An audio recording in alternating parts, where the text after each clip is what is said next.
நாம் வாழ முடியுமா என்ற கேள்விக்கு பதிலை நாசா தேடிக்கொண்டிருக்கிறது.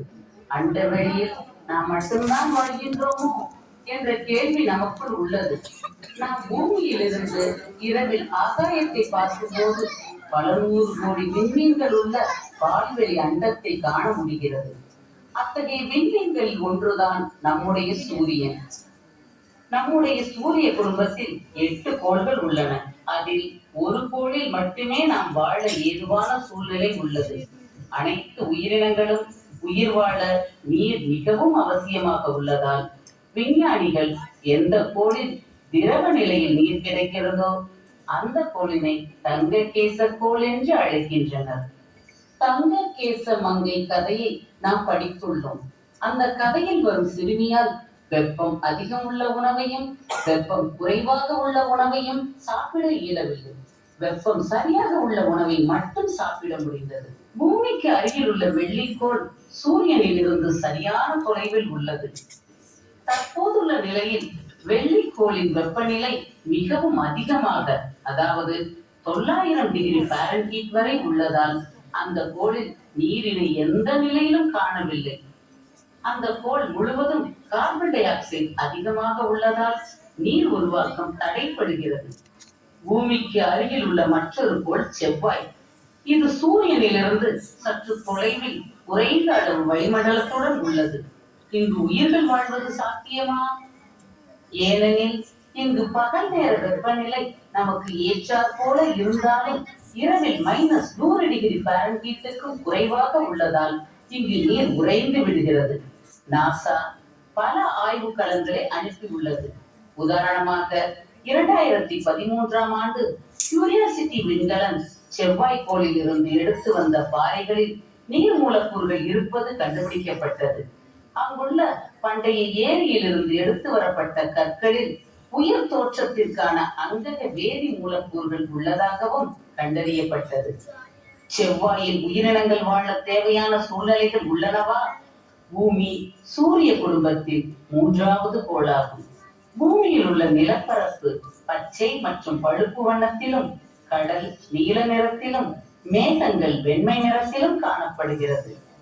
பூமியின் பெரும்பாலான பகுதிகளில் நீர் நிறைந்து காணப்படுகின்றது. உயிர்கள் செழித்து வாழும் நீர்.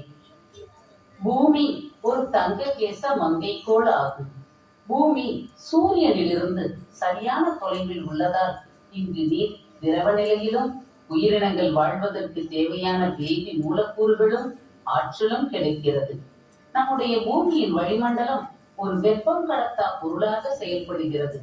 பகல் நேரத்தில் சூரியனில் இருந்து பூமிக்கு வரும் கதிர்வீச்சு எதிரொலித்தல் காரணமாக வளிமண்டலத்தில் இருந்து வெளியே சென்று விடுவதால் பூமியின் வெப்பநிலை சீராக உள்ளது. பூமியின் பரப்பை நோக்கி வருகின்ற கதிர்வீச்சில் 50% கதிர்வீச்சு மேகங்களால் எதிரொலிக்கப்பட்டு அண்டவெளியை அடைகிறது. மீதமுள்ள கதிர்வீச்சு மட்டுமே பூமியை வந்தடைகிறது. பூமியிலிருந்து எதிரொலிக்கப்பட்ட வெப்பத்தின் ஒரு பகுதி மேகங்கள் மற்றும் வளிமண்டல வாயுக்களால் உட்கவரப்பட்டு மீண்டும் பூமியை நோக்கி வெளிப்படுவதால் இரவு நேரங்களில் பூமியின் வெப்பநிலை குறையாமல் சீராக உள்ளது. பகல் மற்றும் இரவு நேரங்களில் பூமி பரப்பின் வெப்பநிலை கடலில் இருந்து பாலைவனம் வரை 1 முதல் 50 டிகிரி ஃபாரன்ஹீட் வரை வேறுபடுகிறது. இந்த வெப்பநிலை மாறுபாடு நாம் பூமியில் வாழ உகந்ததாக உள்ளது. நம்முடைய துணைக்கோளான சந்திரன் சூரியனில் இருந்து சரியான தொலைவில் இருந்தாலும் அங்கு வளிமண்டலம் இல்லை. வளிமண்டலம் இல்லாத காரணத்தினால் இதன் வெப்பநிலை -300 டிகிரி ஃபாரன்ஹீட்டிலிருந்து 200 டிகிரி ஃபாரன்ஹீட் வரை வேறுபடுகிறது. எனவே இங்கு சூரிய ஒளி விழும் இடத்தில் வெப்பநிலை அதிகமாகவும் மற்ற இடத்தில் வெப்பநிலை குறைவாகவும் உள்ளது. பூமிக்கு வெளியே பூமியை போன்று வேறு ஏதேனும் கோள்கள் உள்ளனவா?